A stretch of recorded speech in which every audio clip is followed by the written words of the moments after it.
The golden cage you never saw coming. You ever wonder why, in the quietest moments when you finally made it, there's still this haunting silence inside? You don't talk about it. No one does, because by society's rules, you should be happy. You've got the title, the degree, the apartment view, you did everything right, and yet something doesn't sit right. Something feels off. Let me tell you a story about a man named Elijah Crane, Wall Street trader, 2012. Made his first million at 29, bought the penthouse, the Tesla, the Rolex, the private gym membership, every box checked. From the outside, Elijah was it. Success personified. But one night, after ringing the bell on a $14 million deal, he sat alone in his kitchen, champagne in hand, suit still on, and he wept. Not out of joy, not because he'd lost something, but because he felt nothing. And that, my friend, is the feeling no one warns you about. They show you how to chase success, but they never ask if the thing you're chasing is even real. And before we go any further, I want you to do one thing for yourself. Subscribe to this channel, because what we talk about here, you won't hear from the mouths of CEOs, influencers, or your business coach. Here, we tear off the mask. You see, modern society has sold you a story, a shiny, seductive lie, one that says you are only as valuable as your performance. Let that sink in. Not your heart, not your character, not your stillness or joy or peace. No, you're a number, a product, a brand. If your resume looks good, you're good. If your Instagram looks perfect, you must be happy. If your bank account grows, so should your self-worth. But here's the twist. The very culture that tells you this profits off your emptiness. And the more you believe them, the more you perform. You grind harder, smile brighter, post faster, buy louder, but all of it is for someone else's eyes. You've built a life, not for yourself, but for their approval. That, my friend, is what I call the golden cage. It looks beautiful from the outside, but inside, it's silent, cold, and you are not free. Elijah wasn't alone. He was just the first to notice. There are millions like him, walking billboards for success, dying quietly behind their smiles. And here's the part no one tells you. Burnout isn't just physical exhaustion. It's spiritual starvation. When your soul no longer sees itself in the life you're living, something inside you starts to decay. But you can't stop, can you? Because if you stop, you fall behind. And if you fall behind, you become invisible.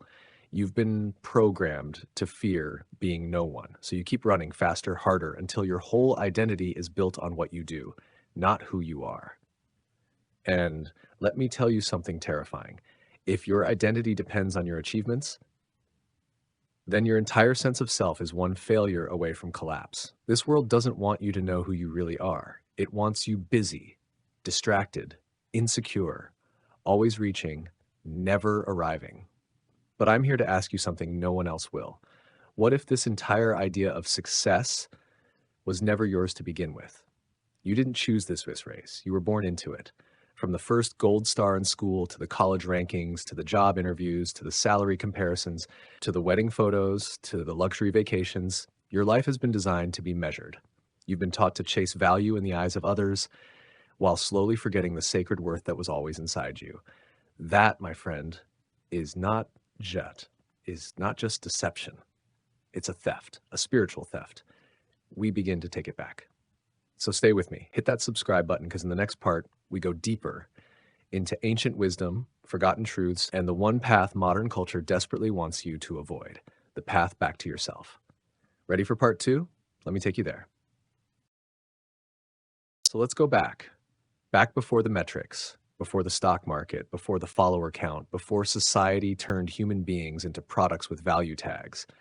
Let's go back to when wisdom didn't come from algorithms, but from the silence of the desert, the depth of the forest, and the stillness of your soul. You see, there's a truth older than Wall Street, older than capitalism, older than the idea that success is something you wear, but they buried it because it's dangerous, because it would set you free.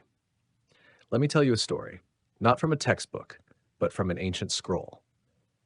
There was a king, not the kind who flexed his power, but one who sat at the feet of prophets. His name was Solomon. You've probably heard of him. Richest man in history, ruler of Israel, owner of palaces, vineyards, stables, gold, wisdom beyond measure. And yet, in the book of Ecclesiastes, he wrote one of the most haunting confessions ever put to ink. I have seen all the things that are done under the sun. All of them are meaningless, a chasing after the wind. Ecclesiastes 1:14. Imagine that. A man who had it all. Literally everything the world still tells you to chase: women, wealth, wisdom, wonder. And he called it meaningless. Why? Because Solomon saw what we're just starting to notice, that no matter how much you have, if you don't know who you are, it will never be enough. You want something even older?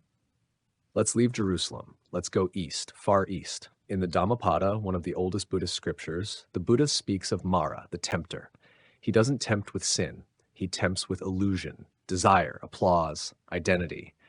And the most dangerous illusion of all, that peace lies outside of you, in possessions, in admiration, in arrival.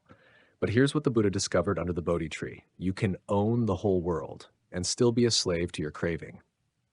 Freedom doesn't come when the world claps for you. It comes when you no longer need it to.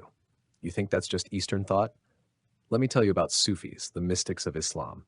They say, the one who seeks truth must become a stranger to the world. Not because the world is evil, but because the world is loud. Loud with noise, loud with praise, loud with distractions. They taught that real success is not in rising higher, but in becoming nothing. Empty. Still. So that God can fill you. So you see, this idea we explored in part one, this deception of modern success, it's not new. It's just louder now, more polished, more algorithmic, more profitable, because there's a $1 trillion industry riding on your insecurity. The less whole you feel, the more you buy, the more you compare, the more you need the next upgrade, the next approval, the next dopamine hit. And now we've turned it into religion. You don't go to temples anymore. You go to gyms wearing brand name robes, you tithe to tech gods, you worship at the altar of productivity, and your scripture? Self-help books with smiling men in suits. But they never ask the question that actually matters. What are you performing for? Who are you when no one is watching?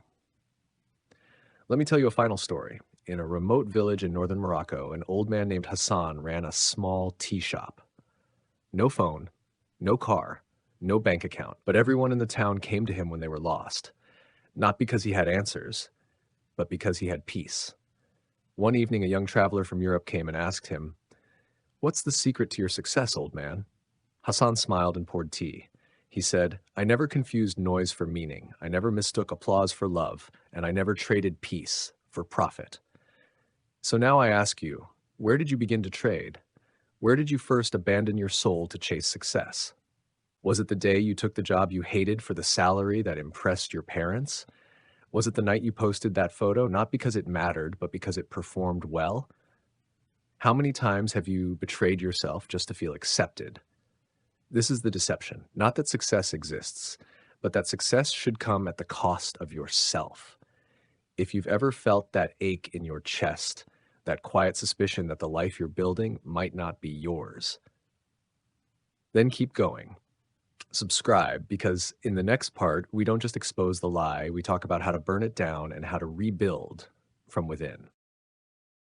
There comes a moment in every chase where your legs give out, your lungs burn, and your soul whispers, "This isn't it."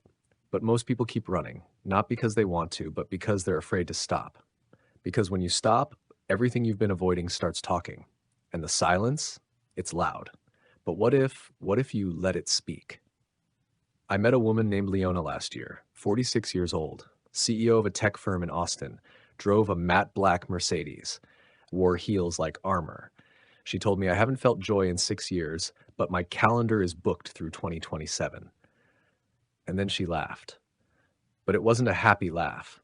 It was the kind of laugh people use to hold back tears.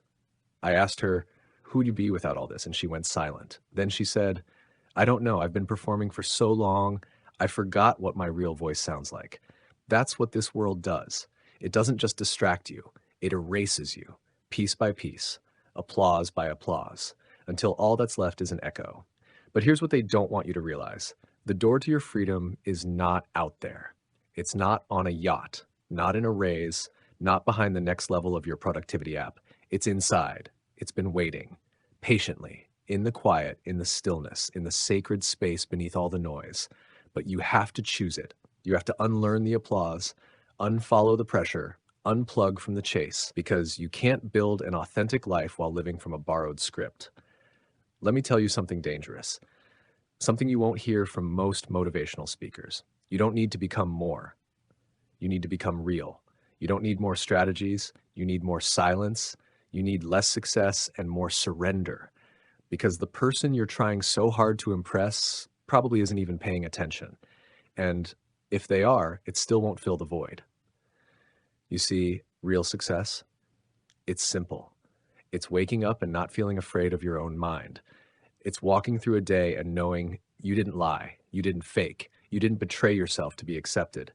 It's being alone and not feeling lonely. It's peace, not the peace that comes from control, but the kind that comes from letting go.